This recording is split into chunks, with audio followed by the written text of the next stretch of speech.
আজকে আমি ফুলকপি আলু এবং টমেটো দিয়ে মাছ রান্না করব। তার জন্য প্রথমেই মাছটাকে ভেজে নিতে হবে। এখন এর জন্য প্রথমেই লবণ দিয়ে দিচ্ছি,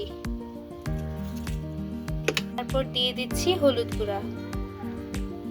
এখন ভালোভাবে মশলাগুলোকে মিক্স করে নিব।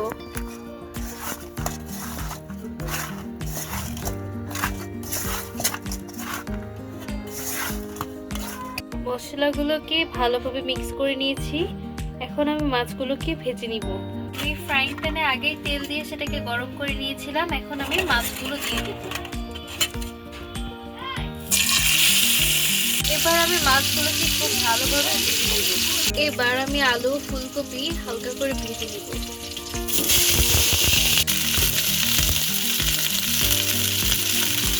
এখন এতে লবণ ও হলুদ দিয়ে ভালোভাবে ভেজে নিব। এবার মিক্স করে নিব।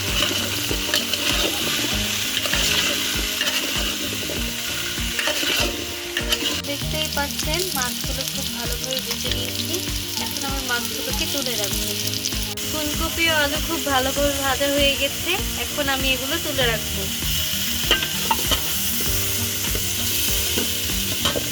কড়াইতে এখন ঢেলে দিচ্ছি তেল। আর দিয়ে দিচ্ছি পেঁয়াজ কুচি। এখন আমি পেঁয়াজটাকে হালকা করে ভেজে নিচ্ছি। এখন আমি দিয়ে দিচ্ছি 1 চা চামচ আদা রসুন বাটা। আদা রসুন ভালোভাবে তেলে ভেজে নিচ্ছি।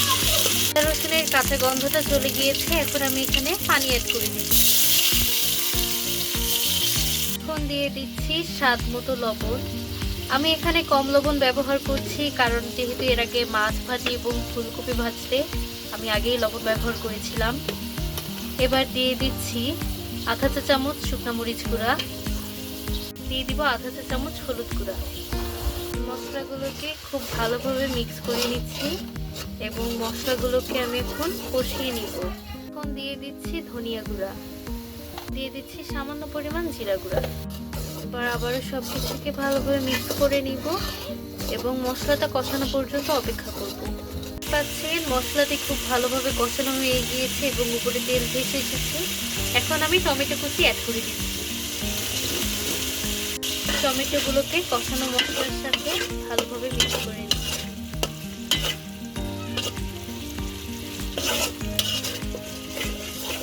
এখন মশলাগুলোর সাথে অ্যাড করে দিচ্ছি ফুলকপি এবং আলু। ফুলকপি এবং আলুগুলোকে মশলাগুলোর সাথে ভালোভাবে কষিয়ে নেব।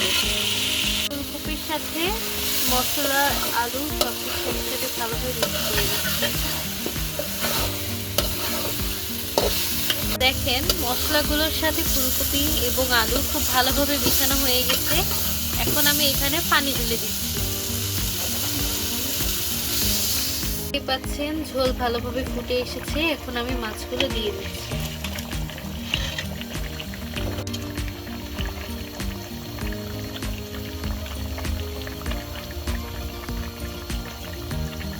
এখন এখানে অ্যাড করে দিচ্ছি কাঁচামরিচ।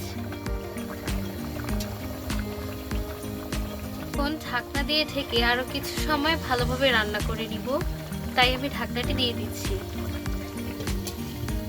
রান্নাটি প্রায় শেষ হয়ে এসেছে। এখন আমি এখানে দিয়ে দিচ্ছি গরম মশলা গুঁড়ো। এবার দিয়ে দিচ্ছি ধনিয়া কুচি। দেখতেই পাচ্ছেন আমাদের রান্নাটি খুব সুন্দরভাবে কমপ্লিট হয়ে গিয়েছে। যদি ভিডিওটি ভালো লেগে থাকে তাহলে অবশ্যই ভিডিওটিকে লাইক, আমার পেজটিকে এবং আমার চ্যানেলটিকে সাবস্ক্রাইব করে পাশেই থাকবেন এবং ভিডিওটি কেমন লেগেছে তা কমেন্টে জানাতে ভুলবেন না। ধন্যবাদ সবাইকে।